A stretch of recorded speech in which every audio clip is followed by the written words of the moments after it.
जितने भी हिंदू धर्म वाले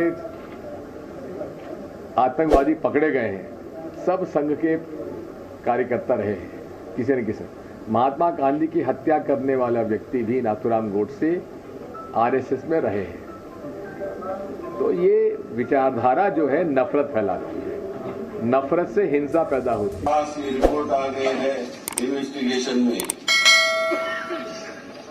ये भारतीय जनता पार्टी हो या आरएसएस के हो, उनके जो ट्रेनिंग कैंप्स है वो हिंदू टेररिज्म बढ़ाने का काम देख रहे हैं। That right-wing fundamentalist groups are suspected to be behind some bomb blasts.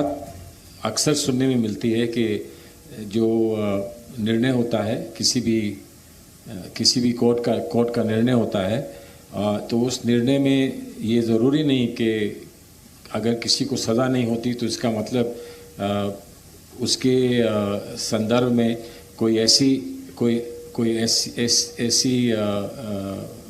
मामला नहीं था ऐसा जिससे ये कहा जा सके कि वो बिल्कुल जो है निर्दोष। कांग्रेस की ये हिंदू विरोधी मानसिकता कोई आज की नहीं है, ये नेहरू के ज़माने से चली आ रही है।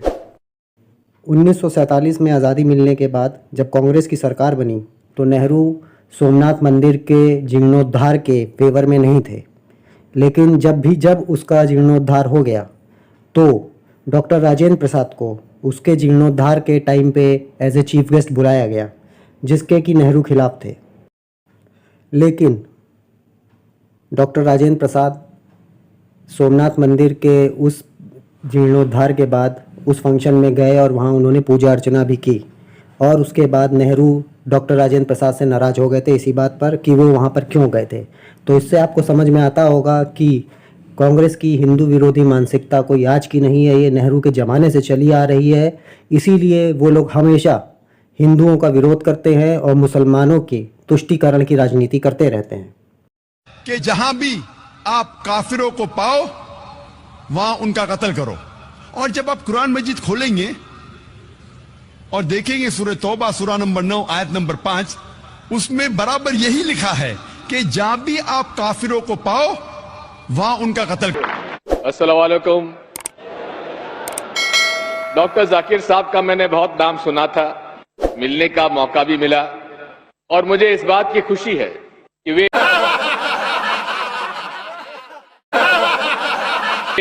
शांति का संदेश पूरे विश्व में फैला रहे हैं। मैंने बहुत किताबें धर्म की नहीं पढ़ी, डॉक्टर जाकिर साहब ने तो सारे धर्म की किताबें पढ़ चुके हैं।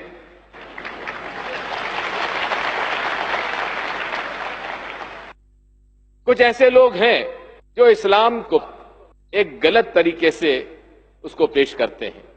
आज आवश्यकता डॉक्टर साहब ये है कि आपका ये शांति का संदेश इस पूरे मुल्क में पहुंचना चाहिए, इस मुल्क में पहुंच के कोने कोने तक जाना चाहिए।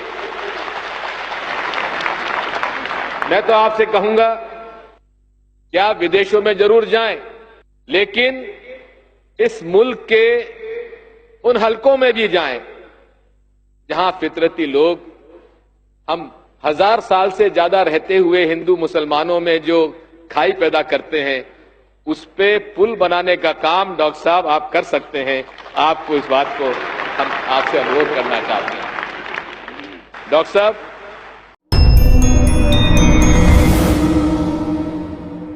आपको मैं बहुत मुबारकबाद देता हूं। मैंने आपकी तारीफ सुनी थी, आज मैंने जो मजमा यहां देखा है वाकई में ऐसा मैंने कहीं नहीं देखा। आपको बहुत बहुत मुबारक, बहुत बहुत शुक्रिया। भगवा आतंकवाद का पहली बार जिक्र तत्कालीन गृह मंत्री पी चिदम्बरम ने अगस्त 2010 में किया था, और उन्होंने मालेगांव ब्लास्ट में भगवा आतंकियों का हाथ भी बताया था।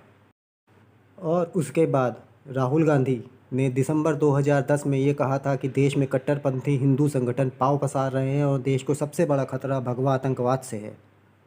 और अब ये लोग समझ गए होंगे कि अब हिंदू जाग गया है, तो इसलिए हिंदुओं के बारे में उल्टा सीधा कहना बंद कर दो। दोस्तों, अगर ये वीडियो आपको अच्छी लगी हो तो लाइक एंड शेयर ज़रूर करें और हाँ, सब्सक्राइब की घंटी ज़रूर बजाएं।